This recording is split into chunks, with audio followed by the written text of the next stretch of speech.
that it is literal and will happen in real historical time. There is only one word, there is only one gospel, there is only one scripture, pero hindi iisa lang ang paraan ng pagbasa dito. Maraming kanya-kanyang paraan, maraming iba-ibang approaches, maraming angle ang the same truth. Kaya marapat sa mga taong nais lumago spiritually na tingnan ng iba't ibang angles pagkatapos ay tumingin kung saan siya maninindigan o kaya ay kung saan siya magde-develop ng kanyang pananaw. Hindi ko mo kakaibang interpretation ay mali na at hindi ko mo naunang interpretation ay tama na. Kaya dapat patuloy ang ating pag-aaral. And so, as we have said, the usual dominant interpretation is ang tinutukoy ni Jesus na paghihiwa-hiwalay sa mga tao bilang mga tupa at mga kambing ay isang kaganapang mangyayari sa isang specific time in real historical time in the future. Isa yung pananaw na hindi pa yung nangyayari, mangyayari pa lang. One time, big time na division ng mga tao, one time, big time na pag-classify at pagbibigay ng gantimpala o ng parusa. Yung ganitong pananaw na ito'y literal, meron niyang kumisang downside.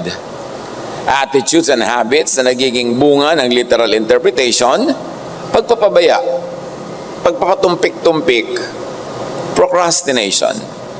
Because answerability and consequences for one's deeds are at some hazy, distant time, there is no sense of urgency. There is procrastination in doing good. Kasi matagal pa naman sa future pa. So hindi naman kailangang unahin. Mga taong mahilig palusot can hide under some religious cover, like religious membership. Member na ako ng ganong relihiyon, so hindi na ako ika-classify as like this, as like that. Siyempre, tupa na ako agad kasi member ako ng ganong religion. Or they can hide under some forms of payment that they make. Gumagawa naman ako ng ganito, ng ganyan, lalong-lalo na in terms of religious sacrifice. People, especially the religious but not godly, kasi may mga religious na godly, may religious na not godly. Di naman common religious, godly na People, especially the religious but not godly, meaning not kind, not loving, could think that they are God-pleasing already. At ito isang dangerous na pagkakalibang. They could think that they are made na, saved na, recipients na of eternal life, okay na, safe na. But, James 1:27 is very clear. Religion that God our Father accepts as pure and faultless is this: to look after orphans and widows in their distress, meaning to help the weak and the needy, and to keep oneself from being polluted by the world. Nung sinabi ng James 1:27, religion that our God the Father accepts as pure and faultless is this, people might hold their breath and wait for the name of a religion that will be mentioned, na ito ang high religiosity and spirituality. They might wait for a religious act like baptism and form and mode of baptism, or form of prayer, or suot, kasuotan, uniform, anything. Pero sabi ni James, religion that our God finds high religion, faultless, is to help the weak and the needy. Walang ginawang sectarian identity para masabing ito ang high religion. Walang sinabing activity na ritual or religious in nature. May ganun, ito ang ituturing na pinakamataas na uri ng pananalig. Yung pananalig na nagbubunsod sa iyo para gumawa ng mabuti sa kapwa, lalong-lalo sa hindi matulungan ng sarili, sa mga helpless, nagdurusa, sa mga nasa kasalatan, kahirapan, at pagdurusa. But some scholars ask, going back to the literal and dominant interpretation of a one-time, big-time classification in the far future, many scholars ask, Is it correct to interpret Jesus' words as meaning one specific literal event in one specific historical time and place? Some interpretations suggest that these teachings of Jesus is not just about one specific historical time event, but symbolic of what happens all the time. Na hindi lang sa malayong panahon hinahati-hati at binibigyan ng gantimpala o parusa ang mga tao, kundi ito'y laging nangyayari. To the point na laging may ganitong nagaganap na classification and judging, rewarding and punishment, na maaaring kahapon sheep ka, ngayon goat ka. Last week, may gantimpala, pero this week, mayroong balancing at mayroong parusa. Kasi nga, laging nagaganap. Kasi yung standing mo naman sa ganito, hindi one time, big time standing nag-iiba-iba. Kaya napakahalaga na maging conscious na pwedeng itong sinasabing ito yung nagaganap na every day, every moment, para lagi kang conscious na hindi ka malagay doon sa grupo ng mga kambing. Na hindi ka magsawalang bahala and to be lulled into thinking that you are already made. While in fact, in your day-to-day performance, ay hindi. In other words, yung bang when, dun sa when the Son of Man means if, always. If the sun comes, and the sun comes always. Why? After all, God is timeless. God is always. Truth is constant. It does not change. So, laging totoo yun. Kung totoo na merong ganong gagawin pagpipili in the future, hindi totoong lagi nangyayari yun today, even yesterday. Because the truth about classifying people into those who are doing good and those who are not doing good, in fact doing bad, is always at work and is always effective. Totoo kaya, dapat magbasahin yung word that comes in His glory and all the angels with Him, we will sit on His glorious throne, only means power. Darating naman kaya ang Diyos na lumikha ng lahat-lahat, looking like a human monarch, na talagang mayroong literal crown, mayroong literal throne, mayroong literal royal court. This is a way of saying that God is majestic, because in the olden days, majesty had always been associated with royalty. But will God really behave like a human monarch and will look like a human monarch? Or is this symbolic language? Na ang mahalaga hindi yung images created by the symbolisms, but the impression created in a human mind and heart about what God is and how God comes.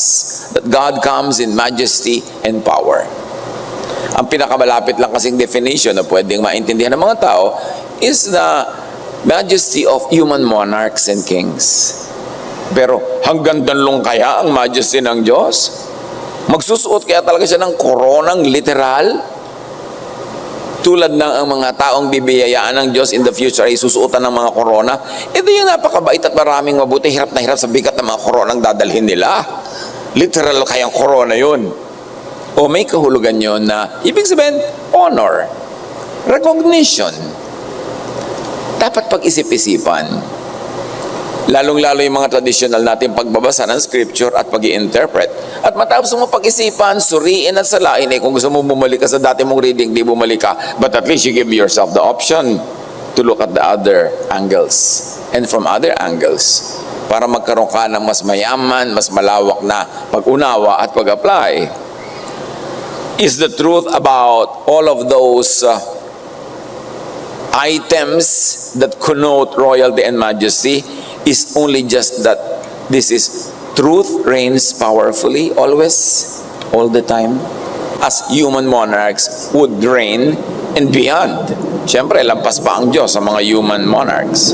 In other words, ito kaya ay Jesusness or love always rules powerfully. Ang sinasabi ng darating ang Diyos in His majesty, in His power, para tingnan ng mga tao kung sila ay kambing o baka. He will separate the people one from another as a shepherd separates the sheep from the goats. Does this mean that this justice, this classification between sheep and goats happens all the time? is an eternal, ongoing reality.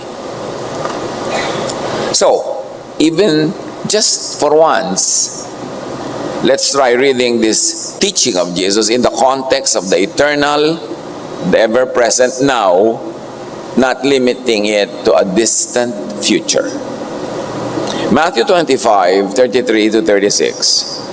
He will put the sheep on his right and the goats on his left. Then the king will say to those on his right, "Come, you who are blessed by my Father, take your inheritance, the kingdom prepared for you since the creation of the world. For I was hungry and you gave me something to eat. I was thirsty and you gave me something to drink. I was a stranger and you invited me in. I needed clothes and you clothed me. I was sick and you looked after me. Like the Good Samaritan looked after the wounded victim. I was in prison and you came to visit me." According to this teaching of Jesus, which is in line with James 1:27 about high religion, true spirituality, high religiosity that God commends and accepts is feeding the hungry, giving drink to the thirsty, accepting outsiders into our inner circles, not making strangers of those who are already in the circle and throwing them out, but accepting outsiders. Because one of the greatest needs of humans is acceptance, belongingness, love.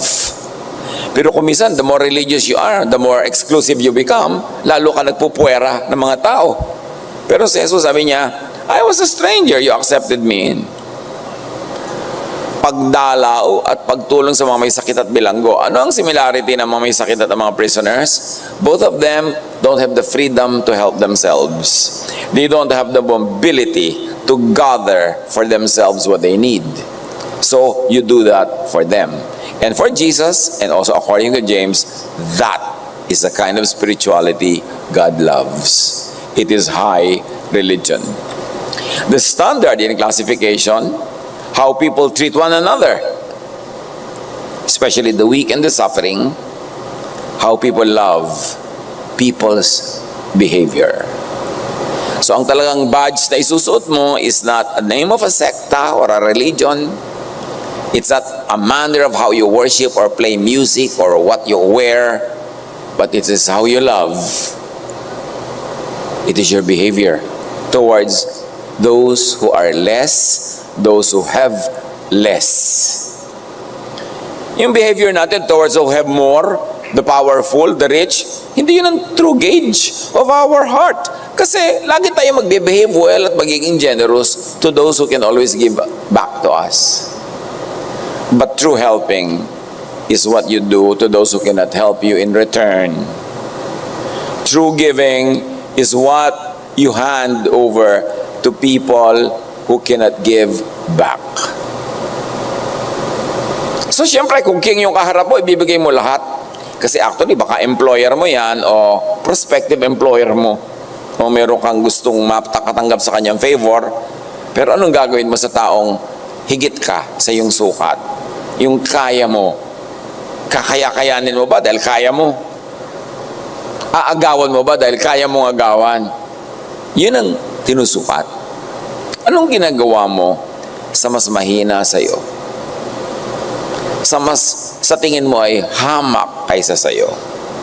Kasi ang pagtrato mo sa mas mababa, kung meron ka mas mababa, pero siyempre sa paningin ng iba, mababa. Ang pagtrato mo sa mababa ay ikaw ang tunay na iyon. So be aware, be conscious of this timeless rule of balancing, this personal accountability. Be mindful of consequences of how you treat others. Walang nakakalampas o nakakalusot sa system ng Diyos of checks and balances. The universe runs in perfect balance that even all energy is recycled to balance. Sa number line, bawat negative ay may katumbas na positive. Ang gravity, kung anong weight na ibinibigay mo sa kanya, siya rin ibinibigay niya pabalik. Kaya hindi ka tumatalbog o hindi ka lumulubog. Laging may balance. Sa palagay niyo, walang balance yung ating pagtrato sa kapwa. Sinabi niya ni Jesus, kung yung nauuhaw, hindi mo pinainom, sa akin mo ginawa yon. Ako ang maker of the universe. I run the universe according to my laws, and universal natural law says there will be balance. May reverse osmosis kahit sa liquid. Liquid moves from a place of more concentration to a less concentration, osmosis. Hindi pwedeng walang balance. Kahit nga tubig na mainit, inilagay mo sa baso, lalamig na yan, kasi magbabalance yan with the environment and the container. Laging may balance. Ngayon, ano nangyayari sa buhay natin araw-araw? Balancing. Huwag tayo magtaka kung bakit minsan, parang paraiso yung buhay natin. Sabi mo, ano kaya ang kanta ni Julie Andrews dyan? Somewhere in my youth or childhood, I must have done something good. Pero kung hindi mo maipaliwanag, bakit kaya ako takot-takot na dilubyo nangyayari sa buhay ko? Anong balancing ang nagaganap? Kaya mahalagang pag-aralan ito eh. Pag hiniintay mo lang yung pagbabalanse at pagkaklasify sa malayong panahon, hindi mo nakikita yung effect nun sa iyo ngayon. At hindi natin na itutuwid ang ating buhay kung dapat ituwid. Symbolic interpretation is one of the approaches to understanding Scripture, especially this kwento. And I'm going to put references that you can study further. Kung nais yung lalo pang magpakadalubhasa sa pag-aaral ng mga bagay-bagay na ito, dahil kayo uhaw na uhaw sa karunungan, di ba? Picturean nyo na lang at pag-aralan nyo pa. Many theologians argue, ayan yung blue, yan ang picturean nyo, pag-aralan nyo pa, dahil syempre nagmamadali tayo dito sa oras natin dito, kaya saglit-saglit lang, pitik-pitik lang, pero pag-aralan nyo ng matagal at mahaba at manuri kayo. Many theologians argue that the verses reflect an ongoing process of judgment based on how individuals treat others. That the criteria for judgment, acts of kindness and compassion, are relevant in the present context, not just in a future eschatological scenario. Isa yan na scholarly pananaw kung paano babasahin yung verse. Pero as I told you, merong dominant pananaw Akala natin yun na lang kaisa-isang pananaw. Consider. At kung ayaw nyo, di wag. Pero i-consider nyo muna that everyone is being examined and rewarded or punished automatically all the time based on how they treat others. Hindi na ipinaghihintay pa ng future yan. Cause and effect. Bawat effect ay may cause. At bawat cause ay may effect. So what are you causing? Because you are going to get an effect. Scholars from the social gospel movement, demonized by other scholars in other movements, interpret this passage as a call to social justice, suggesting that the Jesus teachings are meant to inspire action in the present, rather than merely foretelling a future event. This perspective highlights the ethical responsibilities of Christians to engage with societal issues. Kaya yung iba na meron silang spirituality or great amount of religiosity tend to be activist in their conduct. Kasi they believe that the teachings of Jesus in the Gospels teach us to engage present societal, social, economic issues. Para yung mga economic imbalances, social imbalances, and all that ay makorek. At ang mga naniniwala kay Jesus, ang mga anak na Diyos ay maging instrument of such correction, of such balancing. That the kingdom of God is not just about some futuristic occurrences, but about how people treat one another all the time, especially here and now. One theologian, N.T. Wright, argues that many of Jesus' parables speak to the present reality of God's kingdom, that the teachings of Jesus call for immediate action and social responsibility, suggesting that the judgment described is reflective of ongoing moral evaluation. That people are being examined all the time. And the findings in those constant evaluation determine their immediate day-to-day reward or punishment. Contextual interpretation is also another way of looking at it. Some biblical scholars argue that Jesus' teachings were aimed at addressing the immediate social and ethical dilemmas faced by his audience, by his listeners at the time when he was speaking. This interpretation suggests that the judgment is a reflection of how individuals live out their faith in everyday life. Paano ka tinatablan ng iyong pananalig sa iyong pang-araw-araw na kilos at buhay? Ano ang bunga sa iyong pakikitungo sa kapwa ng iyong pinaniniwalaan at pinaninindigan ng iyong religion, ng iyong spirituality? Ano ang bunga niyan na makikita visibly, actually, sa pakikitungo mo sa kapwa? That people are evaluated and classified according to their behavior and ethics towards others, not according to their religious activities, identity, or affiliation. Siyempre, may mga ayaw sa ganyang reading kasi gusto nila yung religious identity ang daan mo patungo sa langit. Na yung membership mo ang pinto patungo sa langit. At sila may hawak ng susi because that empowers religions. So ayaw nilang gawing universal yung door na yon that you enter through how you deal with people. Dapat yun, you enter how you become by being their member or being a follower or whatever, doing whatever they prescribe. So nafa-franchise nila yung power to give you eternal life. Natural, merong ganong klaseng interest ang mga corporate religions. Meanwhile, practical theology is also another way to look at how you read Scripture. Many contemporary theologians applying this passage in their ministry encourage communities to act justly and serve others. They view the teaching as a framework for the understanding of Christian ethics and responsibility in the present day. Kaya may mga religious groups na they vow to life of simplicity para kung ano man ang makuha nilang resources sa buhay ay ubusin nila sa pagtulong sa kapwa. Meron mang binabalance nila yung pagtulong sa kapwa at pag-aalaga rin sa sarili. May mga extremist, may mga balance ang approach. Kaya may mga grupo ko minsan na halos ang lahat ng kanilang pananalapi inuubos sila sa pagpapakain, pagpapagamot, hindi sa pagtatayo ng mga malalaking mga templo at hindi sa paggasta sa mga napakamahal na mga organ for their music o mga instrument. Meron naman na sa kanila to glorify God. Dapat ang ganda-ganda ng organ para glorify music. Kanya-kanya kasing reading yan and interpretation. At tayo ay marapat manuri, mag-aral at pumili ng buong katalinuhan kung saan tayo tatayo at kung ano ang gagawin natin sa buhay natin. Hebrews 13:8, Jesus Christ is the same yesterday and today and forever. So ibig sabihin yung teaching niya yun, 2,000 years ago, teaching pa rin ngayon at teaching even before He became flesh.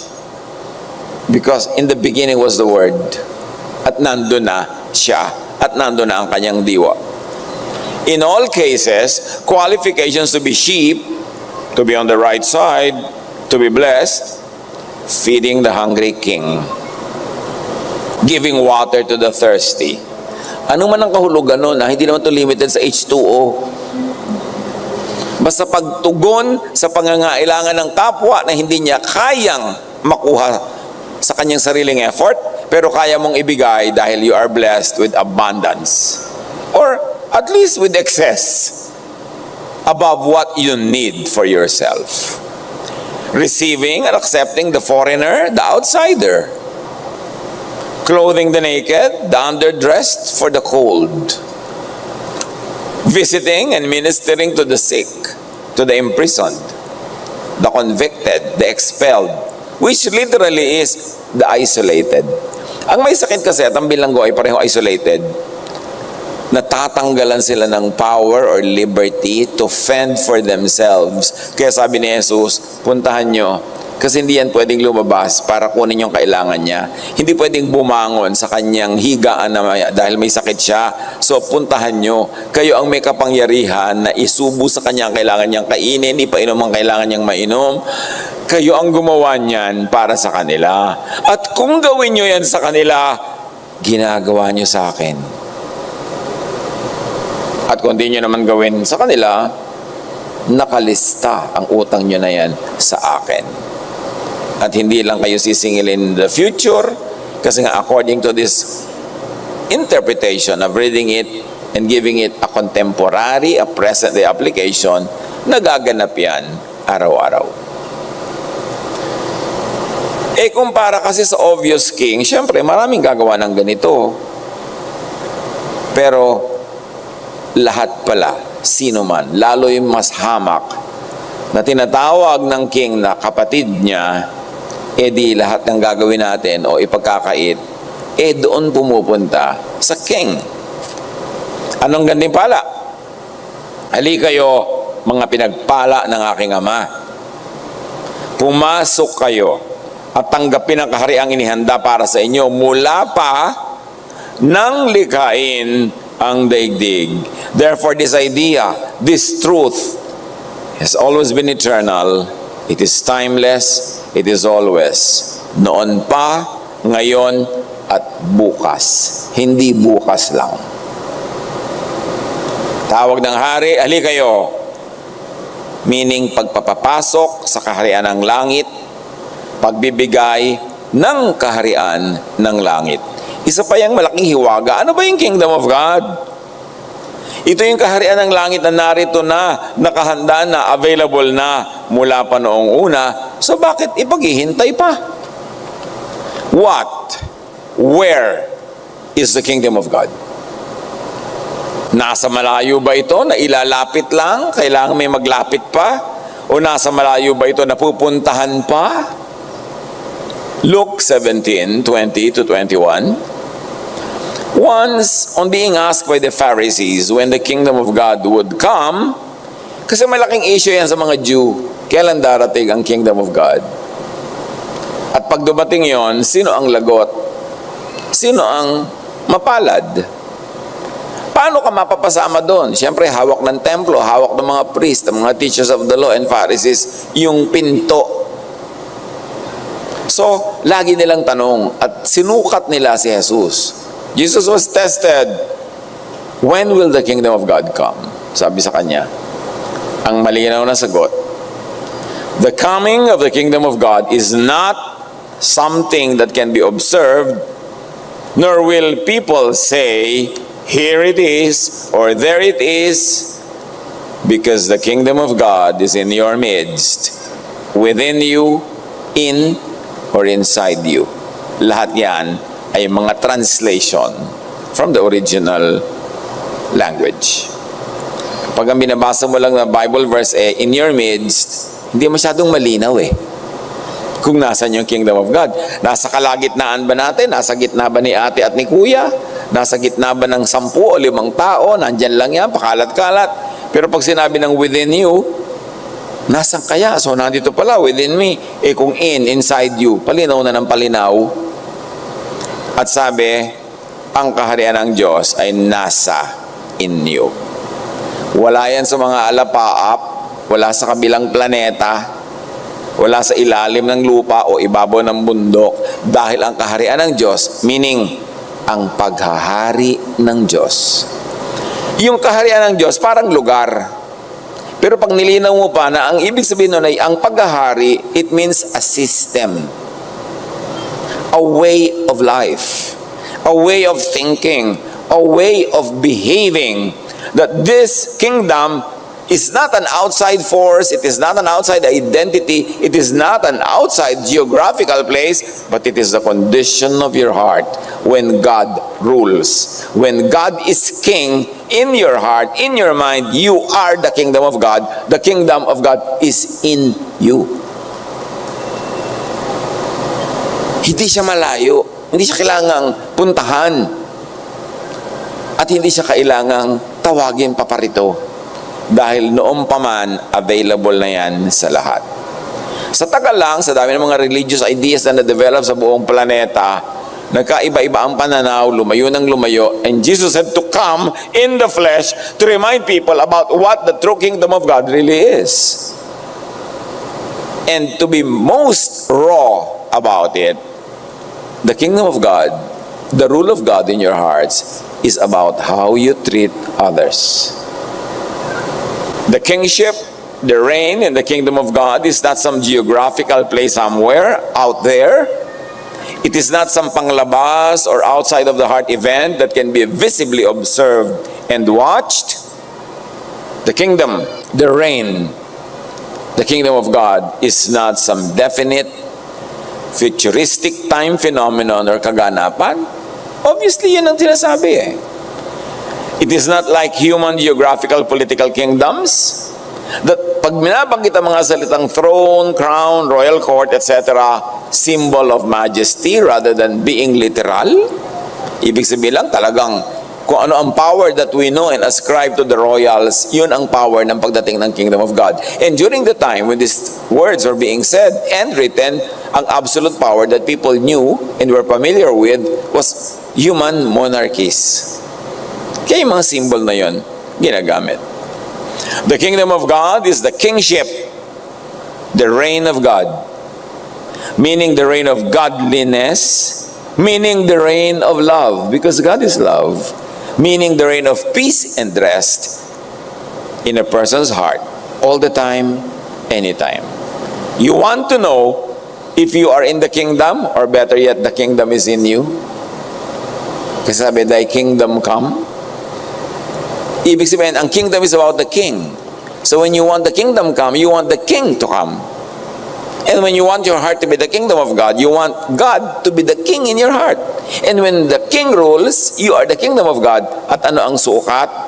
Meron kang peace and rest. Meron kang love.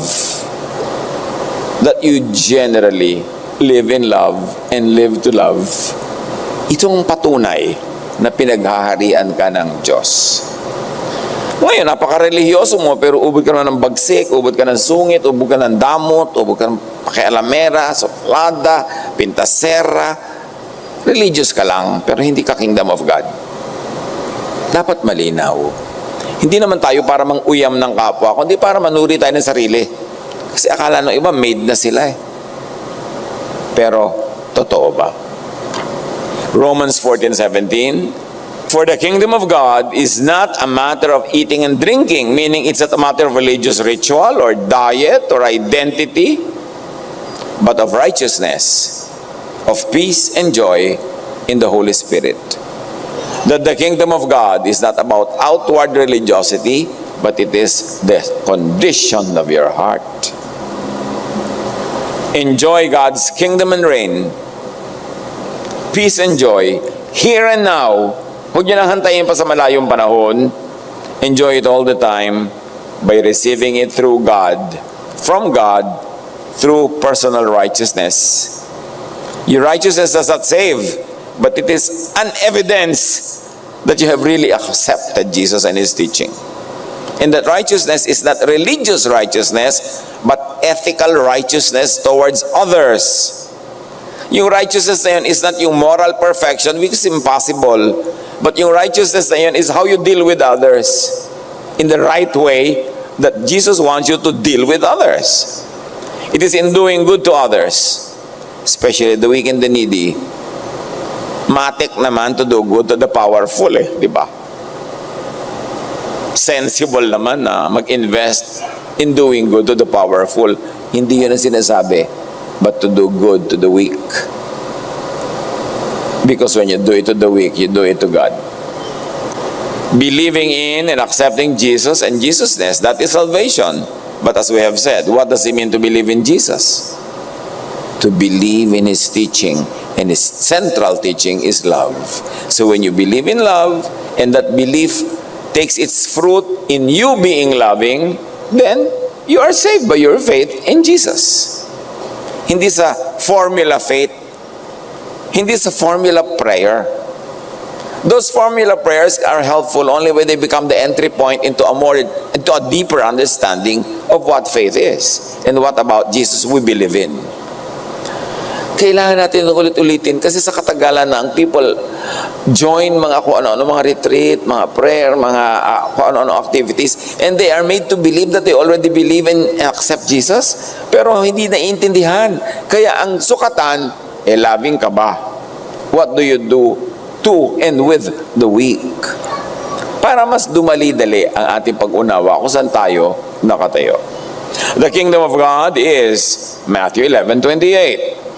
Lumapit kayo sa akin, kayong lahat na nahihirapan at lubhang nabibigatan sa inyong pasanin, at kayo'y bibigyan ko ng kapahingahan. O sabi mo, umaksep na ako kay Lord, nakilala ko ang Panginoon. Pahinga ka na ba? Napayapa na ba ang damdamin mo? Natahimik ka na ba tukol sa pagtanggap sa sarili mo at pagtanggap sa kapwa? O nire-reject mo pa rin ang sarili mo, nire-reject mo pa rin ang kapwa? Nangingisay ka dyan sa takot dahil ayaw mo kahit sa sarili mo, sa kapwa. So, wala kang rest, wala kang peace. Mag-isip-isip ka kung talagang tinanggap mo na nga si Jesus. Kasi kung tinanggap mo si Jesus, ikaw na tinatanggap ni Jesus, ay tatanggapin mo na rin. At tatanggapin mo na rin ang iyong ina, ang iyong ama, ang iyong kapatid, ang iyong pinsan, ang iyong kaibigan. Kasi yun ang ginawa ni Jesus sa ating lahat. Accepted us unconditionally. Acceptance doesn't mean na ito-tolerate ka na mabuhay sa kamalian, sa kung ano-ano, kundi yun ang starting point, acceptance. And then you build together. Then the Lord rebuilds you, and the Lord repairs, and the Lord heals until we grow day to day, day by day, into becoming more and more like the image of God. But it all begins with acceptance. It all begins with love. So, pahinga ka na ba? Are you at rest? When you have 3 children, are you at rest with who they are as persons? O we reject them? Hindi tayo tumatanggap sa kanilang mga behavior, sa kanilang mga genetic ugali, sa kanilang mga natural gifts. Pinipilit nating maging engineer yung hindi makakompute ng simpleng mathematical formula. Natatanggap ba natin ating kapwa? Dapat at peace. So, being in the kingdom of God and receiving the kingdom of God is kapahingahan. The kingdom of God is kapayapaan. John 14:27, kapayapaan ang iniiwan ko sa inyo. Ang aking kapayapaan ang ibinibigay ko sa inyo. Hindi ito katulad ng kapayapaan ang ibinibigay ng mundo, which is conditional at bigay bawi. Huwag mabagabag ang inyong kalooban at huwag kayong matakot. Anong ginagawa mo silang religion? Manakot. At pag lagi kang tinatakot, paano ka magkakaroon ng kapayapaan? Pastor, pumupula na po ang buwan. Magwawakas sa kaya ang daigdig. Reflection lang yun, refraction ng mga light, iha. Mga alikabok lang yan sa atmosphere. Paano naman pupula yung buwan? May mga filter lang ng hangin at atmosphere na nagbuka tuloy pula. Tapos nagpula lang yung buwan, natakot ka na. Nung dumilaw, lalo ka natakot. Nung nalusaw, talagang wala ka nang magawa sa buhay kundi matakot. Hanap ka ng katatakutan. Nakikita mo ang jablo sa mga leaves ng tsaa. Wala nang ginawa kasi kundi takutin tayo para tayo laging nakokontrol. But Jesus sets us free. So tanungin mo, nabubuhay pa ba ako sa takot? Kada lindol ba? End of the world na po ba? May pumuputok lang na bulkan. Kung nag-global warming na po, talagang alam mo ang planeta, kung mag-aaral ka lang ng geology, narong uminit, narong lumamig, narong mag-yelo, narong magbaga, napapataon ka lang ngayon sa ganyang panahon. The world is changing. It doesn't mean that the world is ending. Nag-a-adjust yung mundo para siya mag-survive as a planet. So, kailangan ng mga adjustment. Don't overread. Kaya sabi, huwag kayong matakot. Ulit na nga ng ulit si Jesus, huwag kayong matakot. Pero katatakutan pa rin ang ending sa buhay ng marami. So, pinag-aharian ka ba ng Diyos? Kasi isang sign, may kapayapaan ka. The kingdom of God is buhay na masaganang lubos, at least spiritually and emotionally, and why not kung materially din. John 10:10, dumarating ang magnanakaw para lang magnakaw, pumatay at manira, na parito ako upang ang mga tupa ay magkaroon ng buhay na masaganang lubos. Sino yung magnanakaw, pumapatay at naninira? Ang dali-dali kasing i-assign sa diablo yon. Diablo yan, mga demonyo yan, masasamang espiritu. Therefore, natatago yung practical meaning na ibinibigay ni Jesus. But Jesus gave a clue as to how to read this verse. Kasi ang sabi niya, ako ang nag-aalaga sa tupa. Ibig sabihin, yung magnanakaw yung fake na nag-aalaga sa tupa. The fake shepherd. Kasi si Jesus ang true shepherd. Siya ang good shepherd. Ibig sabihin, may bad shepherd. At yon in terms of religion. Sino yung tupa na actually iniiwas sa kunwari ang mga tupa sa mga wolves, pero siya pala ang kakain sa tupa in the end. Siya pala ang magsasamantala. Siya pala ang manghuhut-hut sa mga tupa. So yun yung fake shepherd.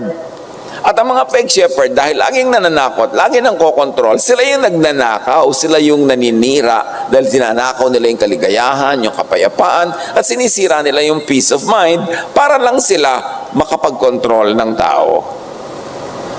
John 10 is about the fake shepherd and the true shepherd. And it must be understood from that point of view.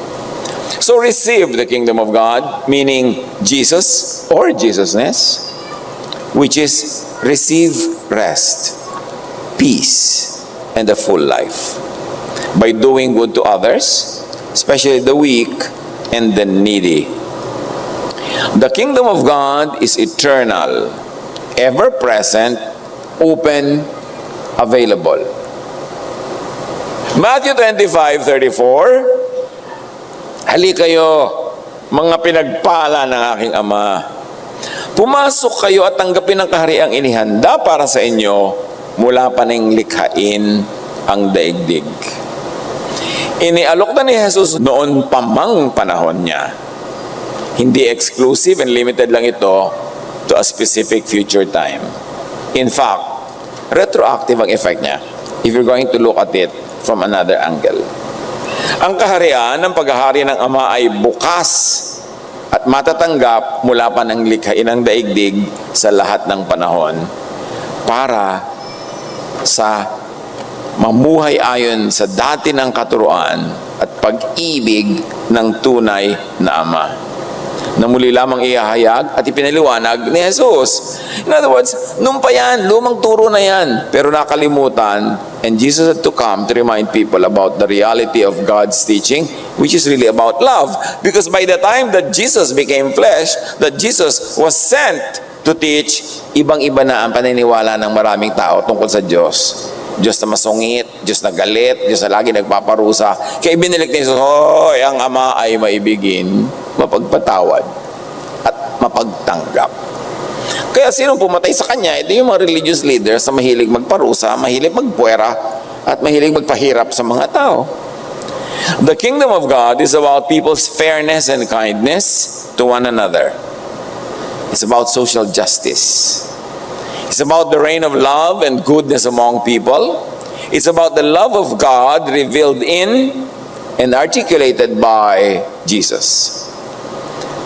The kingdom of God is really about Jesusness here and now. Matthew 25:37-39.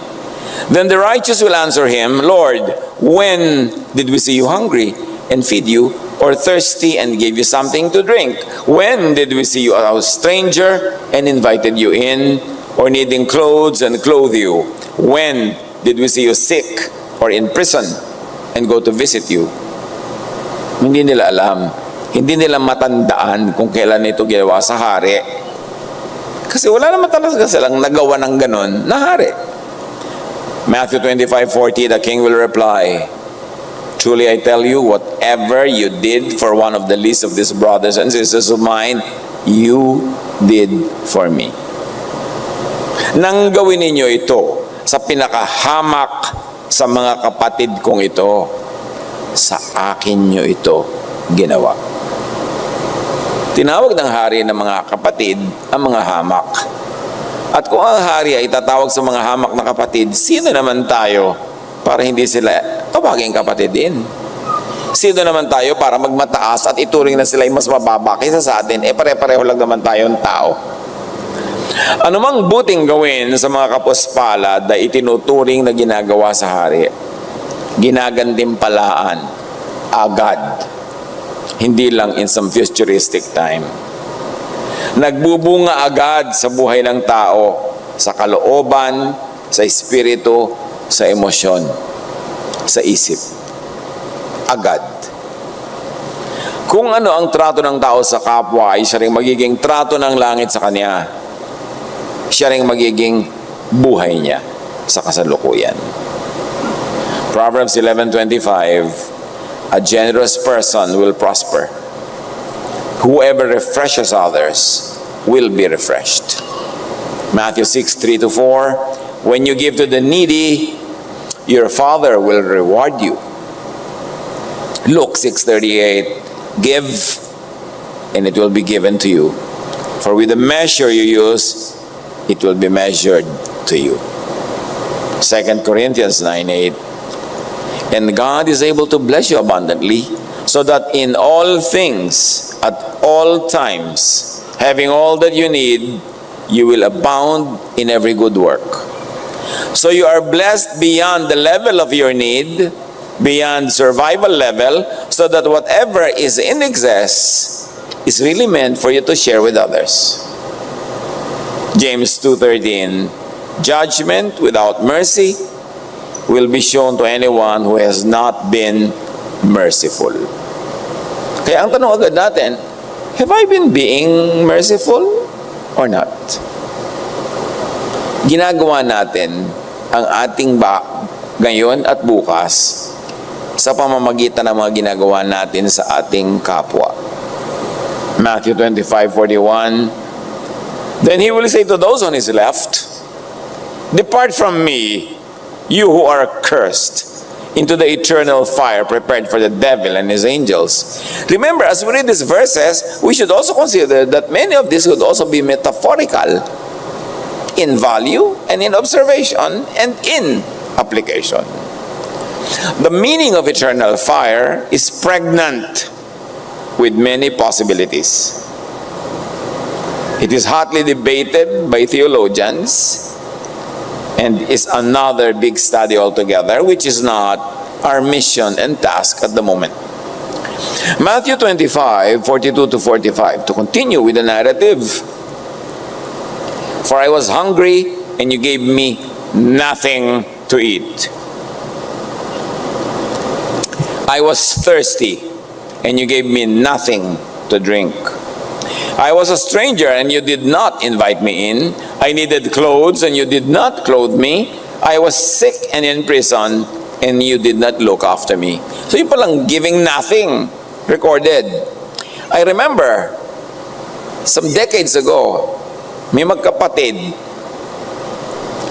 Sabi ng younger sister sa kanyang older sister who already was very gainfully employed and obviously had excess finances. Sabi ni kapatid, ate, ang ganda-ganda ng nakita kong shoes sa ganong store, ganitong style. Talaga? Sumugod si ate sa store at bumili agad sa size niya. Nakita ni kapatid ang magandang sapatos, suot-suot ng ate Cinderella niya. Bumili nga, pero hindi para doon sa kapatid, para sa kanya. Alam niyo, hanggang ngayon, yung hinanakit na yun, dala-dala pa ni sister. So, kung mo nang dalhin, baka kamatayan mo pa. Pero, yun ang point. Merong ka, merong wala, bigyan mo naman. May bunga yun sa buhay. Qualifications to be cursed into the eternal fire: pagwawalang bahala o pagkukulang sa hari. Hindi pagpapakain sa hari pag siya'y nagugutom. In other words, hindi pagpapainom sa nauuhaw, na dukha, pero inaari ng hari na siya rin yun.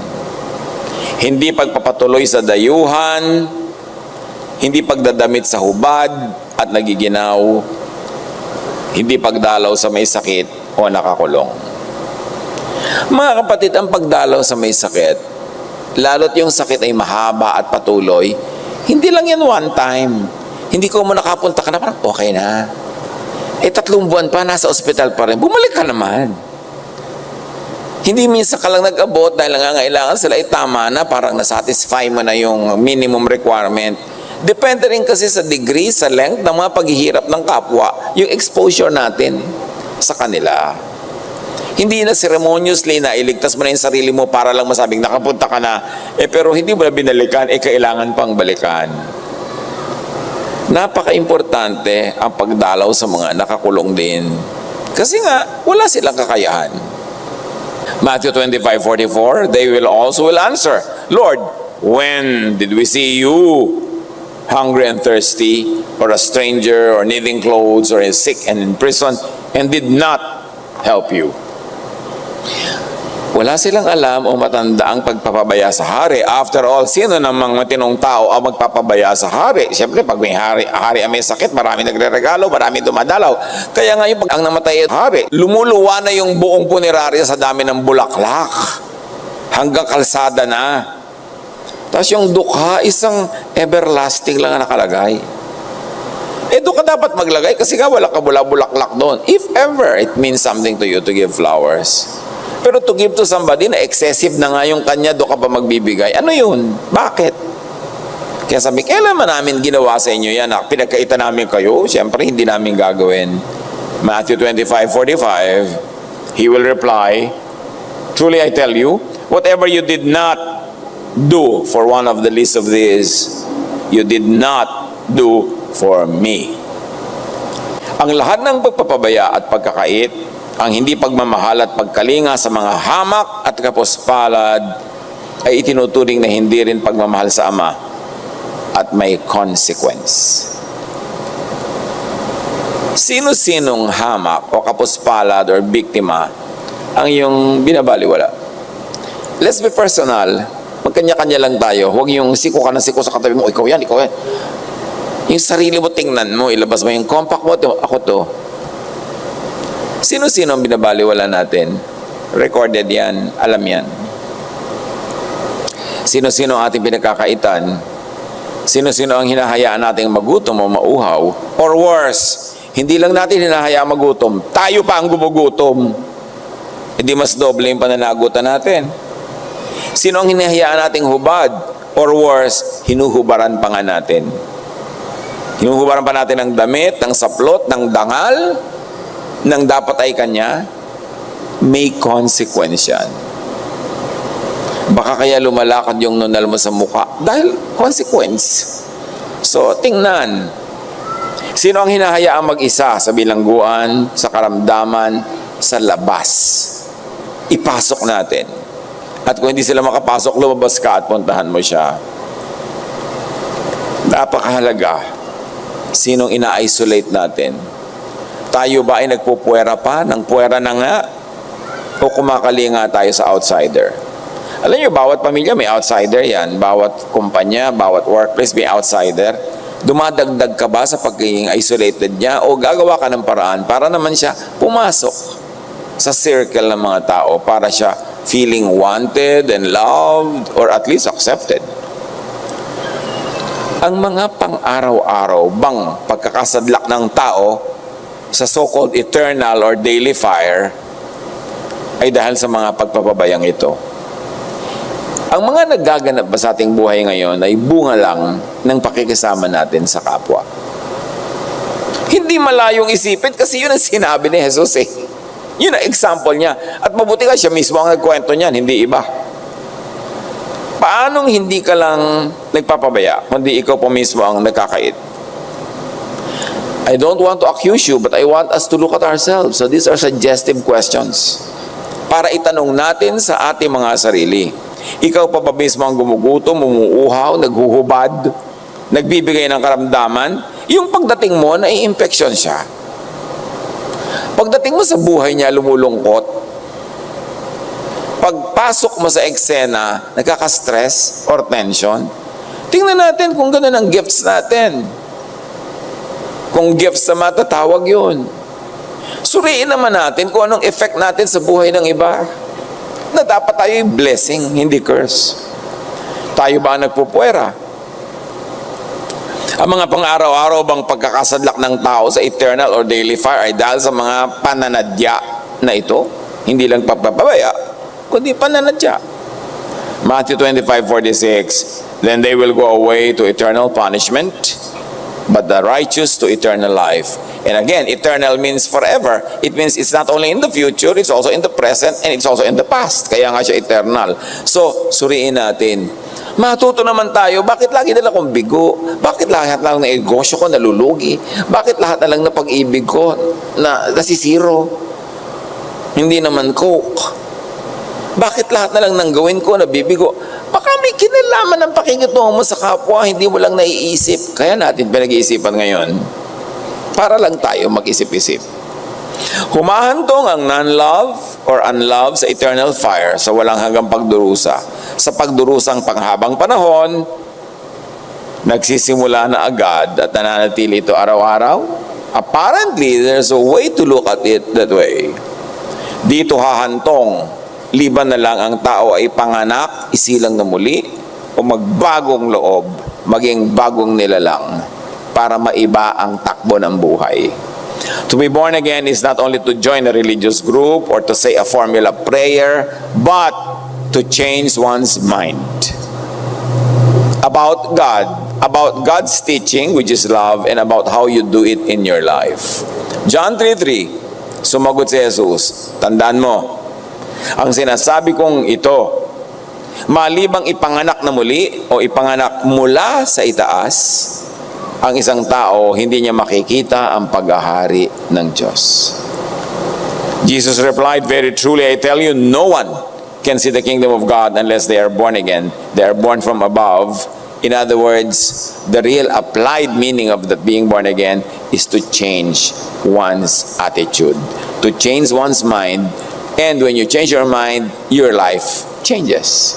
Your life. Babaligtarin po natin yung sinasabing katuruan na ang anak ay dapat makinig sa magulang. Mayroong katuruan din yan na hindi sinabi pero implied that parents are to teach their children. Ano naman ang papakinggan ng anak kung wala namang itinuturo ang magulang? So parents are to teach their children and children are to listen to their parents. What else can we learn? The children who learn from their parents teach their children in turn. Pag sila na ang naging magulang, ano pong ginagawa nila? Tinuturuan din naman nila ang kanilang mga anak sapagkat sila ay natuto, sapagkat sila ay may nalaman. Sabi nga sa verses 3 to 4, when I was a boy in my father's house, still tender and an only child of my mother, he taught me and said, lay hold of my words with all your heart, keep my commands and you will live. So natatandaan ng mga anak ang itinuturo ng magulang. Kaya kung minsan pag may mga kumikilos ng mali, itatanong mo, kanino bang anak yan? Hindi ba naturuan? Yan ang ating mga tanong agad. What else can we learn about wisdom? That wisdom protects, especially from harm. Sabi sa verse 6, do not forsake wisdom, and she will protect you. Love her, and she will watch over you. So wisdom is the best security. Bakit po wisdom ang best security? Because most dangers, most disasters that people get into are self-made. Bihira sigurong panganib yung nanggagaling sa labas. Maraming panganib galing sa loob.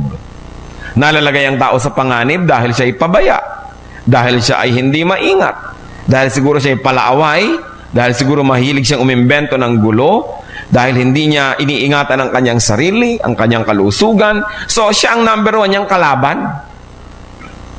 A man's foolishness is his number one enemy. Mahirap naman tayong maapektuhan ng iba nang hindi natin pinapayagan. It is very difficult for people to affect us without our consent. Kaya nga tayo napapaaway kung minsan kasi nang aaway tayo o may nang aaway sa atin, pinatulan naman natin, napasuot tayo sa gulo. Maraming mga kikita mo, crimes of passion, binaril dito, sinaksak doon. Kasi nangangalon niya, nangaagaw ng asawa ng may asawa. O, bakit siya sinaktan ng ganito? Siya binaril lang sarili niyang empleyado kumisan kasi masyado naman sigurong manakit ng kapwa, ng lalait, nananakit. So, marami tayong problema tayong gumagawa. Kaya ang number one security ng tao ay siya maging matalino, maging wise. Kaya wisdom is the best security. And also, wisdom is the best insurance. Sapagkat yung taong wise, nag-iimpok, nag-i-invest, inaayos pati ang future, inihahanda ang sarili sa mga darating na kalamidad. Kaya yung taong marunong, nasa kanya na ang lahat ng uri ng proteksyon. Bihirang-bihira naman yung nalaglagang kakasen ng Skylab galing sa langit, o may bulkan na pumutok, natamaan ka nung batong tumapon mula doon sa Bicol, tumama sa'yo dito sa Maynila. Bihira mangyari yon. Karamihan ng problema natin, tayo rin ang may likha. That's why it is important for parents to impart wisdom to children and for children to listen, because wisdom protects. Proverbs 4 verses 7 to 9, as we continue to read, wisdom is supreme, therefore get wisdom. Though it cost all you have, get understanding. Esteem her, and she will exalt you. Embrace her, and she will honor you. She will set a garland of grace on your head and present you with a crown of splendor. So ano po daw ang sinasabi dito? Attain wisdom, because attaining wisdom is worth all the effort. It is worth all the cost. Bakit daw? Binibigyan daw niya ng honor yung mga tumatanggap ng karunungang ito. So binibigyan ka ng garland on your head, crown of splendor. Ibig sabihin lang, sa figure of speech, a symbol for recognition, for honor, for glory. That people who are wise share in God's glory because God is the author of wisdom. So nagkakaroon ng magandang mga ganansya at tubo yung mga nagpapakarunong na tao. So, we should attain wisdom at all cost. Hindi pinanghihinayangan yung mga ibinabayad, minamatrikula para matuto. At ano po yung mga minamatrikula at ibinabayad natin? Listening. Mahirap makinig kasi ang human nature gusto nating magsalita at mapakinggan kaysa makinig. Pero kung merong nakinig at may nagsalita, sinong natuto? Yung nakinig. Yung nagsalita, walang nadagdag sa kanya. Kasi siya lang yung nagsalita, wala siyang napulot. Ano pa po ang mga ibinabayad natin na mahal na mga halaga para lang matuto? Observation. Listening, as we have mentioned. Patience. Because patient people learn. If you cannot wait for people to finish their sentences, if you cannot wait for people to say what they have to say, we have no patience, we will not learn from their experience. So what else do you pay? Humbling yourself. Pain and sorrow can be your matrikula.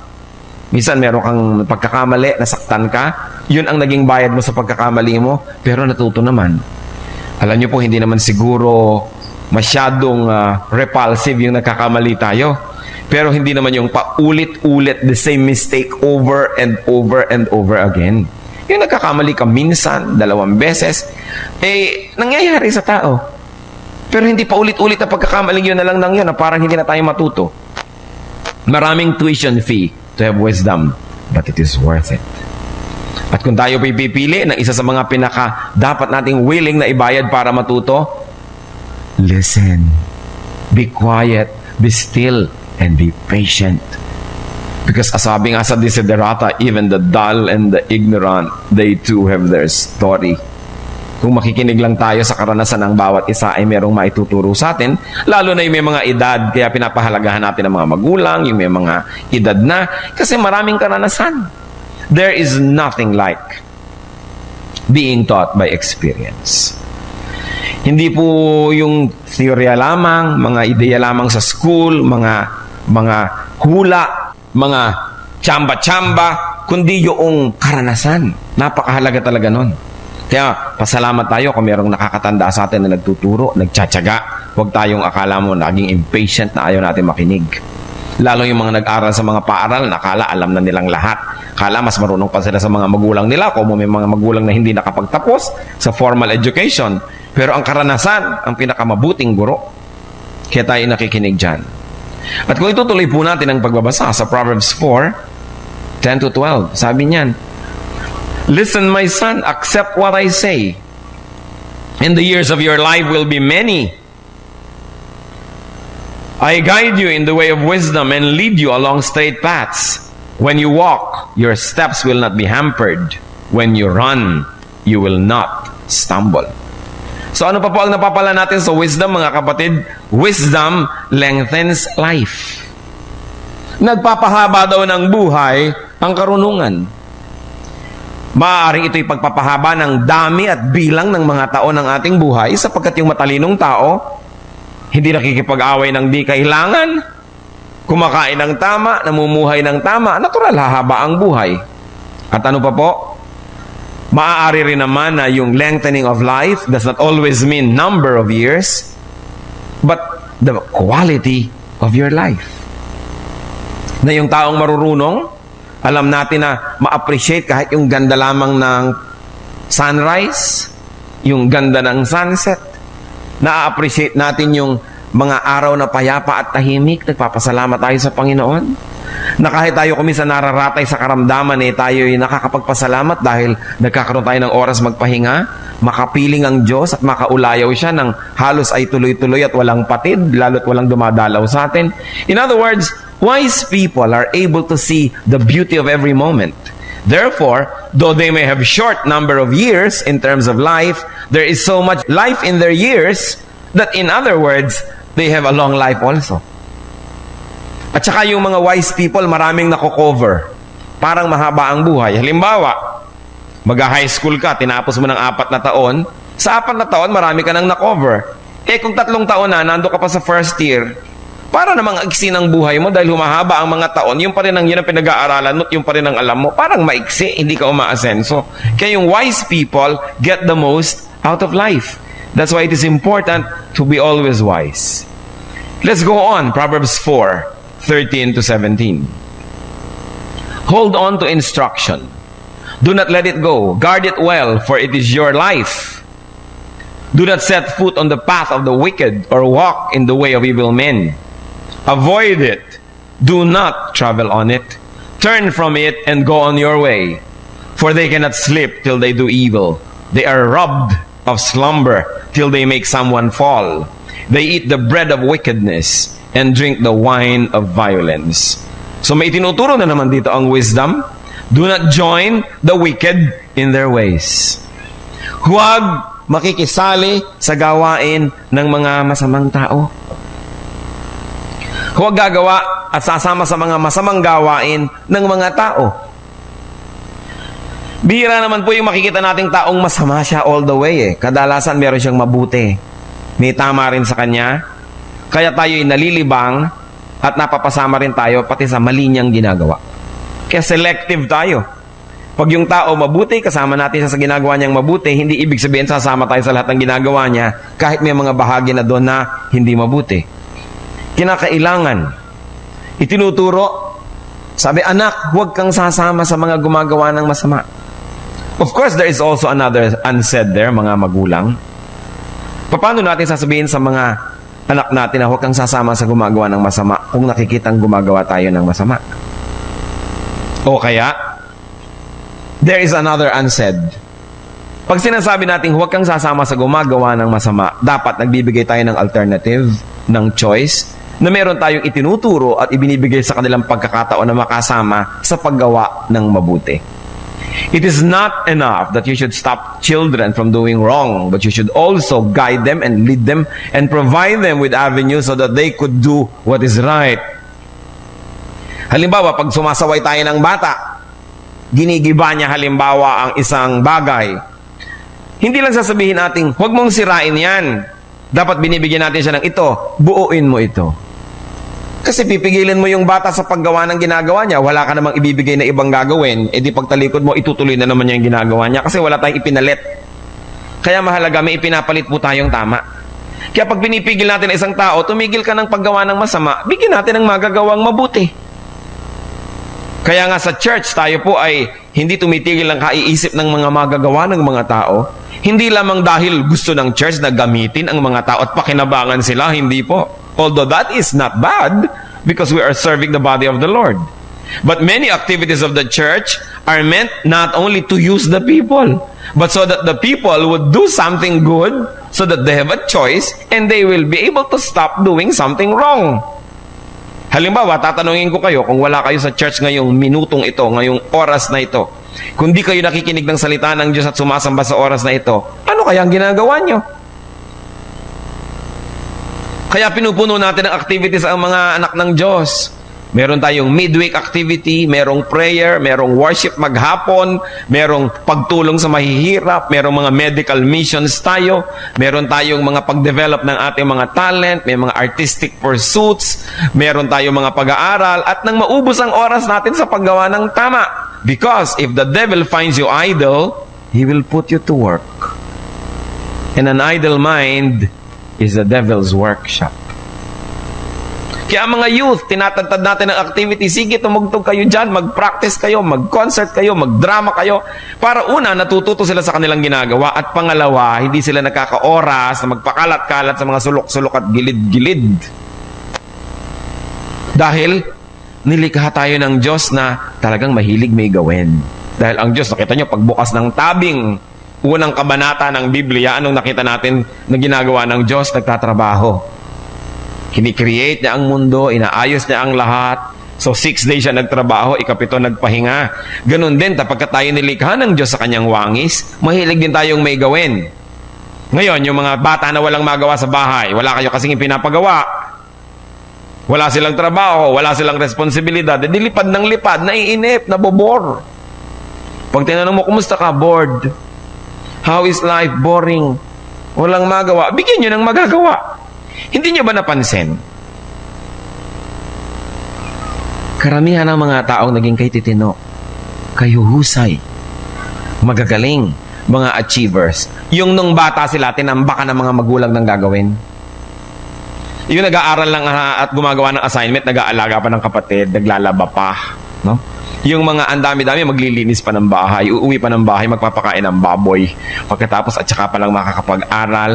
O kaya nagtitinda ka sa palengke kasi meron kayong pwesto sa palengke o may tindahan kayo, trabaho ka ng trabaho. Yun ang karamihan, nagiging mga mabubuting anak. Pansinin nyo. Yung mga pirmi na lang nakatunganga at walang mga ginagawa at mga spoiled. Tingnan ninyo kung ano naging mga bunga. Kung mga mabubuti bang anak, mga maalalahanin ba, mga mapagmahal bang mga anak. There is something miraculous about work. Because work produces character. Kaya binibigyan natin ng magagawa. Kahit kayo may mga kasama sa bahay, meron kayong mga household help. Kailangan ng mga bata may mga responsibilidad. Kasi puro nakatungangan na lang, walang magawa. Makikita ni Satan walang ginagawa. Sabi, hoy, halika, bibigyan kitang magagawa.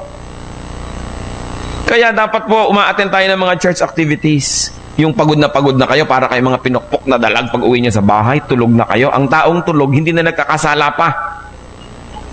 Yung mga taong hindi mga pagod, hindi ngayon pabiling-biling sa higaan, nag-iimbento ng mga magagawang kasalanan kasi hindi makatulog. Kaya mahalaga, pagod.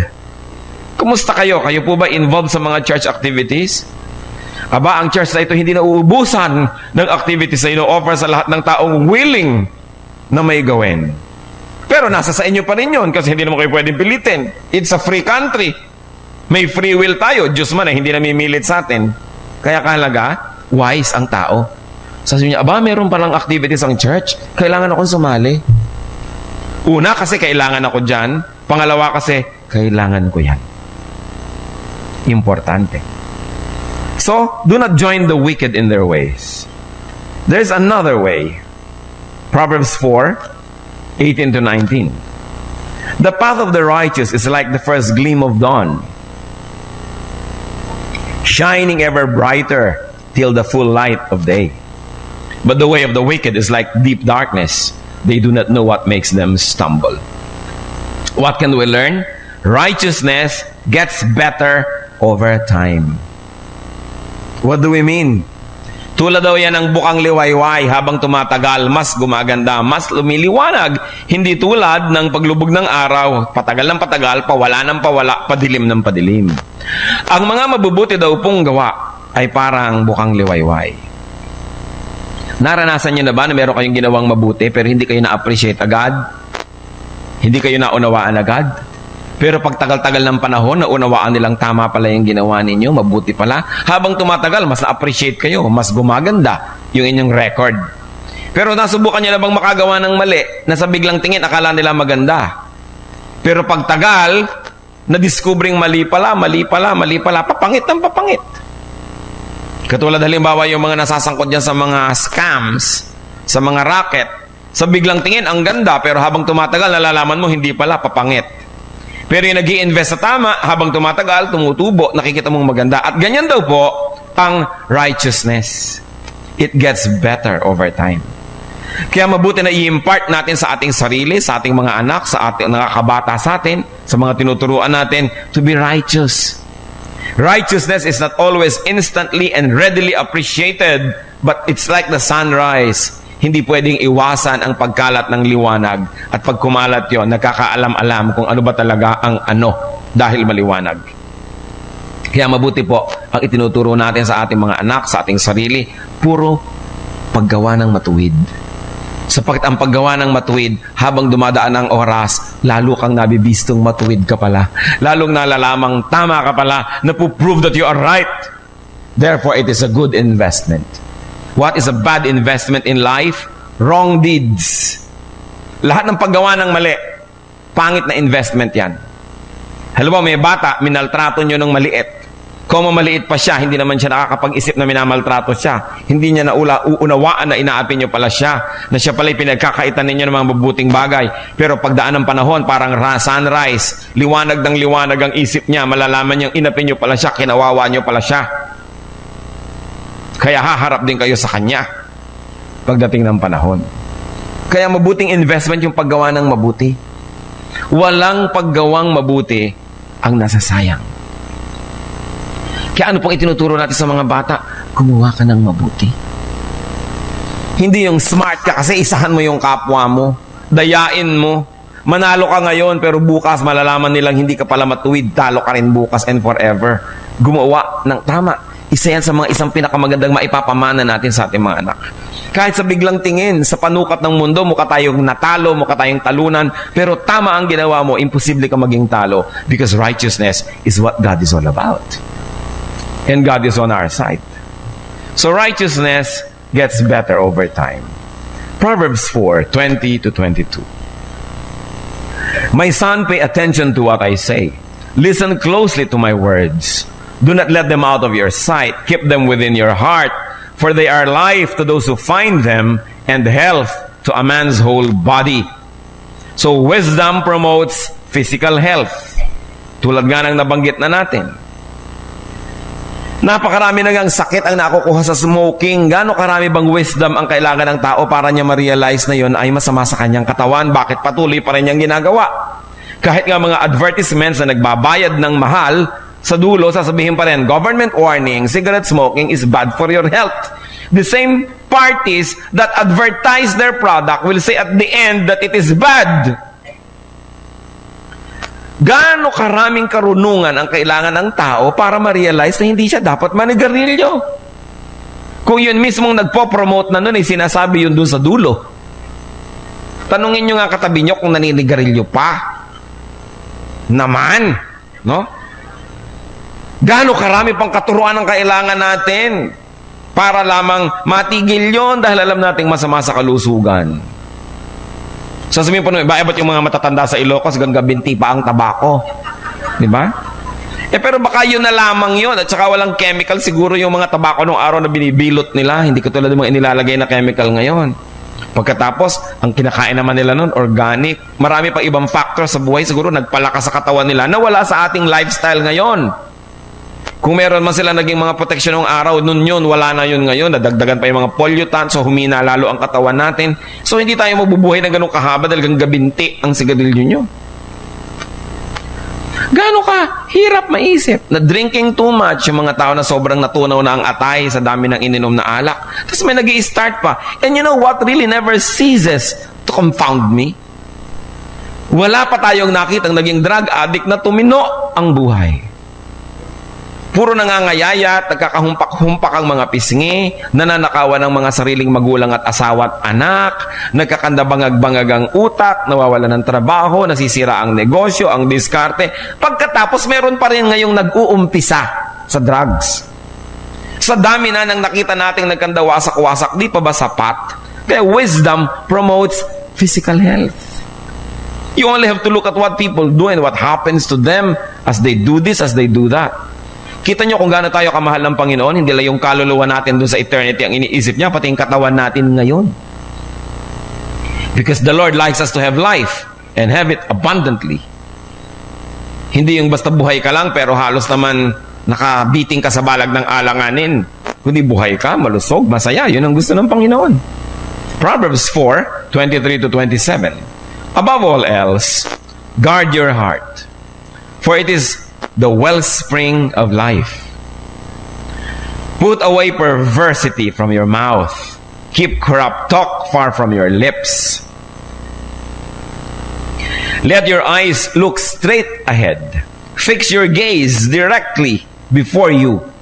Make level paths for your feet, and take only ways that are firm. Do not swerve to the right or to the left. Keep your foot from evil. Napakalinaw naman ito. Kailangan pa kayang pag-usapan nating lahat sama-sama? Hindi pa ba self-explanatory? Napakalinaw. Subalit maraming malinaw na bagay ang hindi natin pinapansin. So ang sinasabi dito, watch your heart. Hindi naman yung ibig sabihin yung physical heart na tinitingnan ng mga cardiologist. Of course, it's a figure of speech. Watch your personality. Ang ating pagkatao, ang uri ng ating pangungusap, ang mga salitang lumalabas sa ating bibig, napakahalaga daw noon. Get rid of perverse speech and talk. Sabi nga, a loose tongue often gets its honor in a tight place. Kaya napakaraming gulo, napakaraming hirap ang nasusuong ng tao dahil sa kanyang katabilan.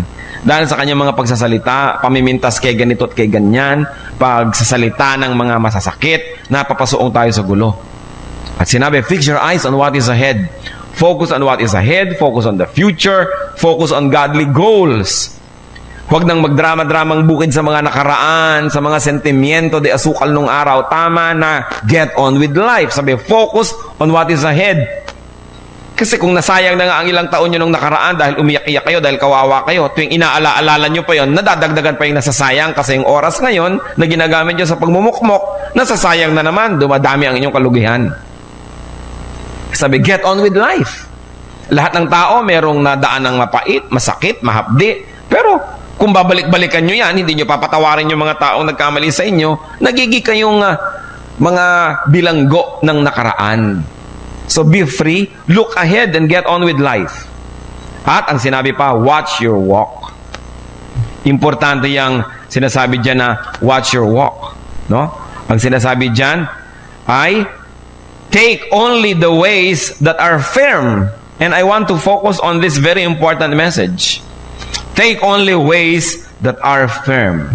So you have to watch your walk. In other words, maging segurista. Importanteng maging segurista. Take only ways that are firm. Halimbawa, meron kayong tulay na dadaanan, itatanong nyo ba, is it firm? Matibay ba? Kasi baka sa kalagitnaan malagot, mahulog kayo doon sa tubig na may buhaya. O kaya hindi naman pala malalim, humampas kayo sa mga bato. Kahit na po kayo merong mga sinasakyan, is it firm? Nagbabiyahe kayo halimbawa sa Cannon Road, nagkaroon ng landslide, nagmamadali kayo, gusto nyo tumawid kahit kapraso-kapraso na lang yung natira, umuuga-uga pa. Ang tanong mo, is it firm? Baka ako mahulog. Meron kayong sinasandalan, chinecheck nyo naman, is it firm? Aakyat kayo ng hagdan, tinitingnan nyo, is it firm? So, gusto nyo mangutang, magne-negosyo kayo, ang tanong nyo, is it firm? May feasibility study na ba ako? Mababayaran ko ba yung loan, yung principal at saka yung interest at magkakatubo pa ba ako o baka maubos lang lahat? Is it firm? Magbe-business kayo, magi-invest kayo, is it firm?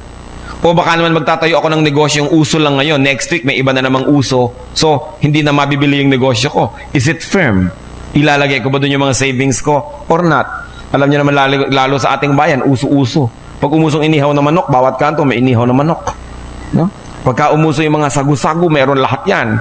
Pagka umuso yung water filling station, meron lahat yan. Pag umuso ang hot pandesal, meron lahat. Pag umuso ang shawarma, lahat meron. So nagpapatayan yung mga nagne-negosyo dahil ang daming kalaban eh.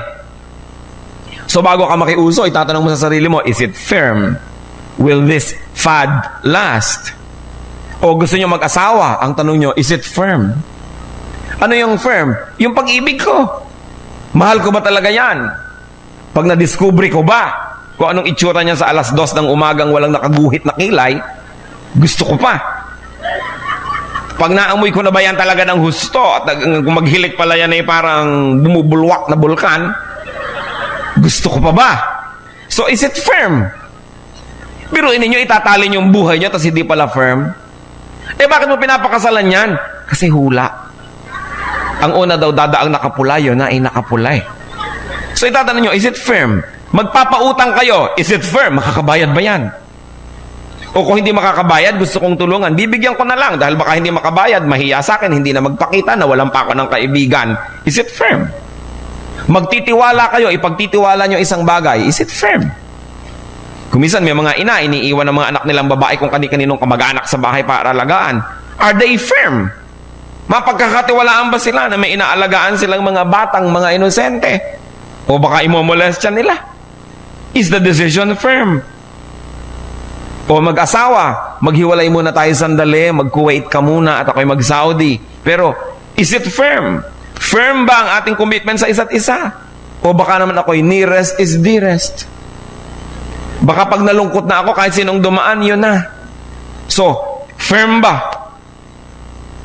Gusto niyo mag-exercise? Are you firm? Kaya ba ng katawan nyo ang ginagawa nyo? Ang dami-dami nagjejeta, biglang namamatay. O magpapaliposuction ba kayo? Is the procedure firm? Or is your body firm? Kasi may namamatay din sa operating table. Kaya ang tinatanong, sinasabi, take only ways that are firm. Gaano karami pong mga kalungkutan, kabiguan at mga kasakitan ang maiiwasan kung itinatanong lang natin yung, is it firm? Take only ways that are firm. Yan po ang sabi sa verse 26. Take only ways that are firm. Mag-aaral ako ng isang kurso, ito ba talaga ang gusto ko? Is it firm? Firm ba yung pananalig ko sa kursong yan? O mamaya, palipat-lipat lang ko. After 2 years, lipat. After 2 years, lipat. Kasi hindi naman firm eh. Nasasayang ang oras. Firm ba? At sabi, walk straight. No side trips. No wrong turns. Dahil bawat araw na ipinapahiram sa atin ng Diyos, meron dapat na accomplish. Meron dapat na nami-meet na goal. Hindi yung dumaan ng maghapon, walang nangyari. Sayang ang panahon. So the Proverbs teach us to maximize safety. Ayaw ng Diyos na ipinagsasapalaran natin ating buhay. Ayaw ng Diyos na ipinagsasapalaran natin ang ikabubuti natin at ng mga mahal natin sa buhay. So tanong, is it firm? Pag nireview po natin itong chapter na binasa natin, what are the nuggets on wisdom? Anong mga katuroan niya tungkol sa wisdom mismo? That wisdom is to be learned, to be taught, and to be passed on, especially in the house, in the home. Hindi po napapalitan ng school o church yung turo sa bahay. Mahalaga yun. And wisdom protects from harm. Wisdom lengthens life. Wisdom is worth all its cost. And wisdom and righteousness prove its worth over time. Huwag tayo manghihinayang sa paggawa ng tama. Pagdating ng panahon, malalaman din ang lahat na yun ng tama. Kahit sa una, parang napagkamalan tayong mali, na misinterpret, the truth will always prevail. At hindi pinanghihinayangan ng paggawa ng tama. What about nuggets of wisdom that we have learned from this chapter? Sinabi, watch your heart. Watch your personality. Watch your language. Watch your walk. Focus on what's ahead. Focus on the good that is ahead. Walk straight to what is ahead. No detours, no delays. Ang buhay, merong certain length. Meron ding dapat ma-accomplish. Psalm 90, verse 12. Teach us to number our days aright, that we may gain a heart of wisdom.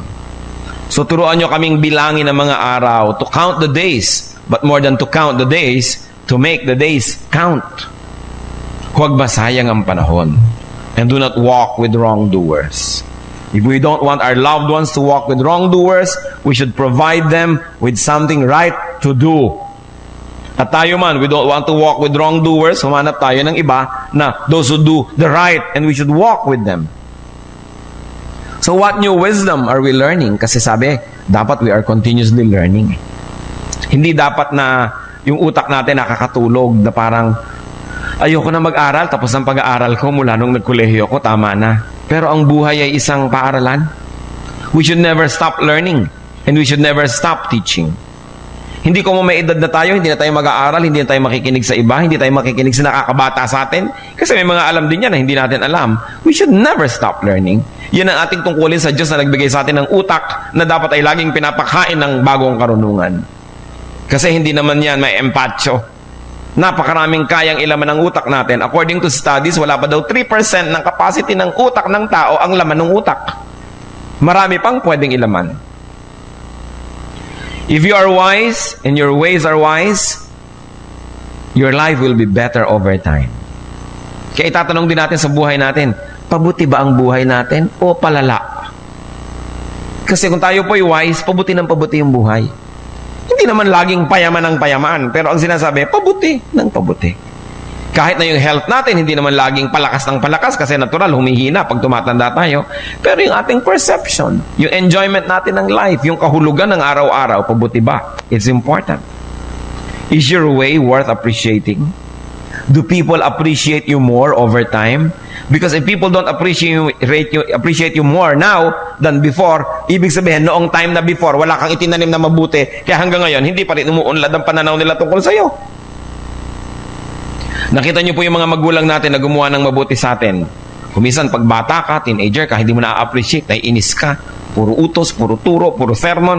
Pero ngayon, tumanda ka na at naging magulang ka na rin, nare-realize mong, ang galing pala ng nanay ko. Tama pala yung tatay ko. Kasi tatay ka na ngayon, nanay ka na, na-realize mong napakahusay ng ginagawa nila noon. So, kung may ginagawa po tayong mabuti 5 years ago, 10 years ago, dapat yung mga kasalamuha natin noon, mas maganda na ang pagtingin nila sa atin ngayon kasi napuprove nilang tama pala tayo noon. Magandang investment po yung paggawa ng mabuti kasi sa pagdaan ng panahon, lalong na-appreciate yon. So, mas appreciated ba tayo ngayon ng ating pamilya, mga kaibigan, kasalamuha, kaysa noon? Ibig sabihin, may mga itinanim tayong tama na ngayon palang namumunga. Pero mas bumababa pagtingin sa atin ngayon, mas nagagalit dahil nalamang 10 years ago, nilinlang pala natin sila at ngayon lang nila nakukuha yung bunga. Ngayon lang nila nare-realize. The truth will always come out. Kaya mabuti pong magtanim ng mabuti sapagkat ang itinanim ay inaane. And how is your language? Is our language truthful? Is our language beautiful? Sabi nga nila tungkol sa language, careful. Dapat maingat. Pag magbibitaw tayo ng salita, tinatanong ba natin, is it firm? Ito bang sasabihin ko tungkol sa kanya, kahit humarap siya sa akin, masasabi ko, is what I'm going to declare firm? Is it truthful? Is it honest? Is it fair that I can repeat it to anybody and in any court in the world? Pero kung may sasabihin ako sa iyo, huy, may sasabihin ako sa iyo, pero huwag mo namang masasabing sinabi ko. Huwag niyo na lang sabihin. Because it is not firm. Pagka nagkabistuhan, nagkahukaya, nagkahalongkatan, mapapahiya pala kayo, aatras pala kayo, sabi niyo, hindi naman yan ang ibig kong sabihin, huwag niyo na lang sabihin. Because it is not firm. The people of God stand on solid ground. Umaraw, gumabi, lumiwanag, dumilim, guminaw, uminit, yung sinabi nyo, mapapatunayan nyo, sasabihin nyo pa rin uli, kasi firm. Hindi lang laging kasi totoo, but it is also because it is fair and it is kind. Ano po sabi ng Colossians 4:6? Let your conversation be always full of grace, seasoned with salt, so that you may know how to answer everyone. Yung nagkakamali tayo sa pagsasalita, sa pagde-declare, kadalos-dalos ang ating mga bibig. Kung nung araw, sige, excusable nung araw pa yon. Pero kung hanggang ngayon pareho pa rin, it means we never learned one thing. It means we have been wasting our time all along. Kailangan we become better. Because Christians probably will not get to a stage that they are sinless, but they can always sin less and less and less, so that we become more and more like Jesus. So how is your walk? Are you focused? No side trips? No